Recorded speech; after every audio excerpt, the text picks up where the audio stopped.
ఆంధ్రప్రదేశ్ రాష్ట్రానికి 3 విషయాలను చూస్తే, ఒకటి వెంకటేశ్వర స్వామి, 2 కూచిపూడి డ్యాన్స్ ఈ రాష్ట్రంలో వచ్చిన వారసత్వ సంపద, 3 ఇటీవల కాలంలో అరకు కాఫీ కూడా ప్రపంచం మొత్తం వెళుతా ఉంది.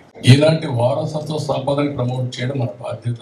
వెంకటేశ్వర స్వామి, అరకు కాఫీ, కూచిపూడి నృత్యము, ఈ 3 వారసత్వ సంపదలు అన్నాడు. అంటే కలియుగ వెంకటేశ్వర స్వామిని అరకు కాఫీతో పోలుస్తావా చంద్రబాబు నాయుడు గారు? మీరు ఈ 3 వారసత్వ సంపదలు, దీన్ని పరిరక్షించుకుంటాము అంట. సాక్షాత్తు శ్రీ మహావిష్ణువే స్వయంభూగా తిరుక్షేత్రంలో ఆయన వెలసినటువంటి అత్యంత పుణ్యక్షేత్రాన్ని అరకు కాఫీతో పోల్చటము అంటే మీకు ఏ పాటి భక్తి ఉన్నదా, లేకపోతే ప్రచార యావ ఉన్నదా అన్నది ఒక్క ప్రకటన ద్వారా స్పష్టంగా అర్థమవుతుంది. ఇవి నేనంటున్నా మీ విమర్శ కాదు, మీరు నిన్నన్నటువంటి మాటలు.